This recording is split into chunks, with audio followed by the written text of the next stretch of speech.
15 సంవత్సరాలు పరిపాలిస్తే Iran Muslims చేతిలో Islamic country అయిపోయింది. ఇరాక్ను కూడా 15 సంవత్సరాలు ముస్లిమ్స్ పరిపాలిస్తే అది ఇస్లామిక్ కంట్రీ అయిపోయింది. 21 సంవత్సరాలు పరిపాలిస్తే ఈజిప్టు అది ఇస్లామిక్ కంట్రీ అయిపోయింది. 50 సంవత్సరాల పాటు యూరోప్ని క్రిస్టియన్స్ పరిపాలిస్తే ఆ దేశాలన్నీ కూడా క్రిస్టియన్ దేశాలు అయిపోయాయి.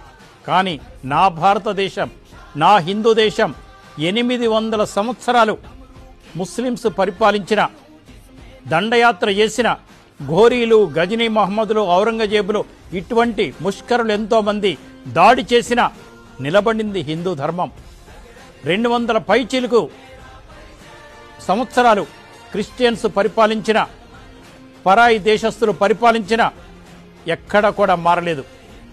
అదే హిందూ దేశం నిలబడింది, హిందుత్వం నిలబడింది. హిందూ దేవతలు పాదాలు కూడా తాకని పరిస్థితి మనం కల్పించాం. అది నా దేశ గొప్పతనం. ఎవ్వరు వచ్చినా మారం.